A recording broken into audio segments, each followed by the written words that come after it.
Radhakesh. You know, there is one story mentioned in Shrimad Bhagavatam जो बताती है कि हमारे पिता महादेव के लिए श्री कृष्ण कितने प्रिय हैं। एक बार महादेव श्री कृष्ण जी की मिलने की इच्छा से पहुंचते हैं गोकुल और हमारे श्री कृष्ण जी को ये बात पता चल जाती है। तो वो एक बहुत सुंदर सी लीला करते हैं। सुबह से बहुत रोना शुरू कर देते हैं, रोना शुरू कर देते हैं, रोना शुरू कर देते हैं। सब उन्हें शांत करने की कोशिश कर रहे हैं। यशोदा मैया तो नाना प्रकार की चीज़ें उन्हें दे रही हैं, कुछ ना कुछ घुमा रही हैं, फिरा रही हैं, लाड़ कर रही हैं, प्यार कर रही हैं, लेकिन कान्हा तो चुप ही नहीं हो रही। मैया यशोदा की तो जान अब आधी हो चुकी है कि मेरा लल्ला कब से रोए जा रहा है, मैं कैसे इसको चुप कराऊं, मैं इसको कैसे हंसाऊं, कैसे शांत करूं। मैया बहुत चिंता में है और मैया बस सबसे बोल रही है कि कोई तो उपाय करो, कुछ तो मेरे लल्ला के लिए ऐसा करो कि लल्ला शांत हो जाए। लल्ला क्यों रोए जा रहा है, क्यों रोए जा रहा है।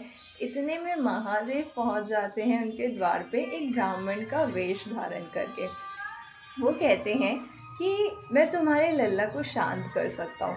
तो यशोदा मैया तो बहुत खुश हो जाती है और कहती है कि आप जो मांगेंगे मैं आपको देने के लिए तैयार हूँ ब्राह्मण देव। आप बस मेरे कान्हा को, मेरे लल्ला को शांत कर दो, हंसा दो, इसको रोना इसका बंद करवा दो। ऐसी मैया प्रार्थना करने लगती है।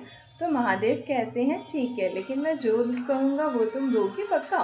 तो यशोदा मैया कहती है हाँ हाँ ब्राह्मण देव, आप जो कहेंगे वो मैं दूंगी, आप बताइए आपको क्या चाहिए। तो पिता महादेव कहते हैं कि बस जब जब तुम इसका स्नान करवाओ, अपने लल्ला का जब जब तुम स्नान करवाओ तो उसका चरणामृत जो होगा वो तुम मेरे ऊपर अर्पित करना, यही मेरी दक्षिणा होगी। ऐसा कह के वो जाते हैं और जैसे ही श्री कृष्ण जी के सामने पहुंचते हैं, श्री कृष्ण जी तो अपने आराध्य महादेव को देख के प्रसन्न हो जाते हैं। तो श्री कृष्ण तुरंत मुस्कुरा देते हैं उन्हें देख के और रोना रोना तो सब भूल जाते हैं, आनंद मग्न हो जाते हैं हमारे श्री कृष्ण। तो यशोदा मैया ये देख के बहुत प्रसन्न होती है, अपने लल्ला को बहुत लाड़ करती है और उस ब्राह्मण देव को बहुत ज़्यादा धन्यवाद एक्सप्रेस करती है। तो ये सुंदर सी कथा जो है हमें सिखाती है कि हमारे महादेव को श्री कृष्ण इतने प्रिय हैं कि वो हमेशा हमेशा हमेशा इंतज़ार में रहते हैं कि कब श्री कृष्ण के चरणामृत मुझ तक पहुँचता है। तो जब जब आप श्री कृष्ण का अभिषेक करें तो श्री कृष्ण का जो चरणामृत है उसे महादेव के ऊपर आपको अर्पित करना चाहिए। इससे महादेव बहुत हैप्पीएस्ट हो जाते हैं। ये हमारी श्रीमद् भागवतम खुद बताती है। तो महादेव को हैप्पी करने के लिए श्री कृष्ण जी की भक्ति कीजिए और श्री कृष्ण जी से जुड़ी हुई चीज़ें महादेव तक पहुंचाते रहिए, क्योंकि महादेव को वो प्राप्त करके बहुत प्रसन्नता होती है। महादेव कहते हैं श्री कृष्ण मेरे आराध्य हैं, श्री कृष्ण कहते हैं महादेव मेरे आराध्य हैं। तो दोनों ही एक दूसरे को बहुत मानते हैं, एक दूसरे को पूजते हैं और दोनों के हृदय में एक दूसरे का ही विराजमान है, स्थापित है।